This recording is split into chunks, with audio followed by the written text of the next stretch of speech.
My name is Mariah Rockefeller, and I am the Curator of Exhibitions and Collections here at AMSET.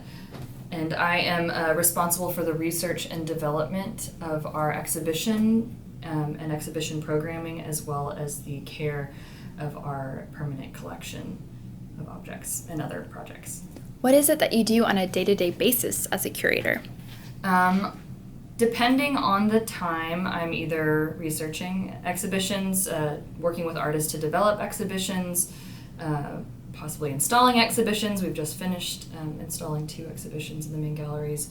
Also working with local artists for our Cafe Art series for local artists, working with our registrar to care for the permanent collection, working with collectors to add to the permanent collection. There's a lot of different things that happen on a day-to-day basis depending on what's going on in the museum. How did you get your start as a curator? I have always been around the arts and in the arts, I think, since I was younger. And I went to school for sculpture, and I got my degree in sculpture from the University of Houston. And I started working in galleries, and I managed and directed galleries, fine art galleries in Houston and Austin, and came to the museum as registrar in 2018, and became curator February of last year, 2019, and have been in this role ever since.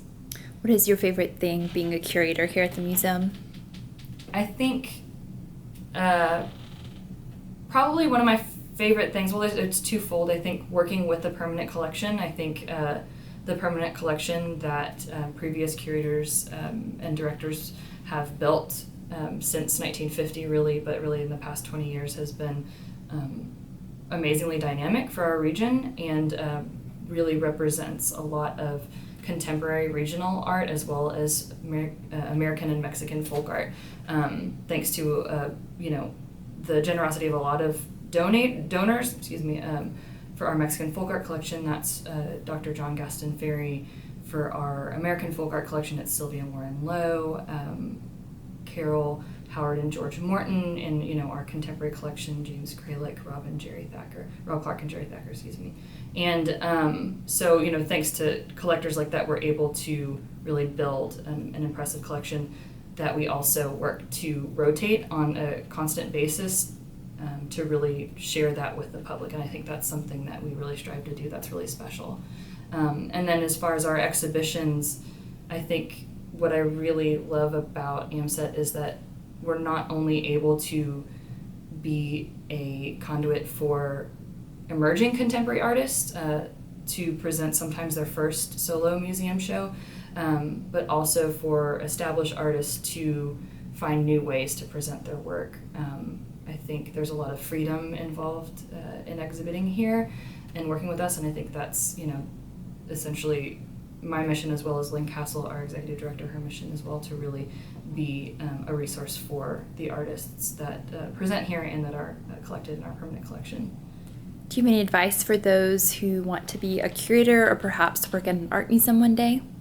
I think definitely utilizing resources around you in your community. I think that sometimes we think resources aren't available to us just because of preconceived notions about the art world and institutions, but when we have tours, student tours, group tours, I always direct people to the website where my email is, which is mrockefeller@amset.org, and I'm happy for questions. Email's always best. I'm not always in the office, but I think really, and if it's not me, there might be somebody else that might have an answer to your question. I think hard work is always a key, and I appreciate learning new things every day. With every project, exhibition, acquisition, there's something new that I learn, and I think I take all of those things really seriously, and I remember them and apply them to the future, and I think all of us can learn something new every day, and just kind of in general, just see art everywhere, no matter where it is, see it or make it, it's available, and I think we do our best here at the museum to make it accessible, but we're not the only ones who do that, so I think everywhere, wherever anybody is, there's art available, and so just go see it. Do you have a favorite exhibition for your time here at the museum? While I've been here, I've worked to mount, I think, 9 main gallery exhibitions and 7 cafe arts series for local artist exhibitions, as well as a few vignettes of permanent collection shows in our West Hall and Lecture Hall, and I think I've really enjoyed something from each one. I think with Jules Buck Jones, where we suspended a large carved styrofoam mosasaur in the center of the galleries, we learned a lot about our architecture of the building, as well as some engineering tricks. And also just kind of, he taught me new ways of seeing artwork in an exhibition and allowing people to really step into the world of an artist and step into painting. And Ju Young Che, she set up a workshop here kind of to create her site-specific installation. And the thing that I really enjoyed about that exhibition was how the community really had an impact on her work in some way or another, whether it was physically helping to make the flowers or the grass, or coming in and telling stories with an interactive component of the exhibition. She came in and really kind of made a lasting impact on our community. Prince Verghese Thomas, his exhibition, The Legacy of Narcissus, was, I think that'll probably be a favorite for a long time for, staff in the community, just because it allowed, different generations of visitors and staff and families to have conversations. It's a really timely exhibition that it was really powerful, and I think that'll live for a long time here at AMSET. And then recently, the exhibitions that we just took down, Emily Peacock and David McGee, I think those are exhibitions that we're really proud of, that we'll definitely, I look forward to seeing in major institutions in the future, because those are artists that really are, David McGee is, established, and he kind of helped, we were able to see a new direction for his painting, possibly in Emily Peacock, I think, as a venue for her first solo museum exhibition. I think she's really finding her groove, and the exhibition that she put together at work was really dynamic, and I think we'll see her go far very soon.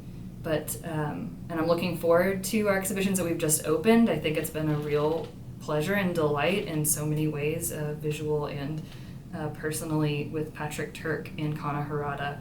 And so I think I haven't had one exhibition that I haven't had a great experience or learned something new from. And I think that's just that's my biggest takeaway. What is your favorite part about working at the Art Museum of Southeast Texas? I think the staff is really is a really great community, and I think I'm always excited when people come here for the first time and are really filled with delight and surprise, and when they come back, that's always the best thing. And when they tell people about our museum, because we really do, we have a great collection and we have great exhibitions, and we love when people know that we're here for them and that they can come. So I think the staff makes that happen day to day, and the museum, visitors and members, and they kind of keep it going. So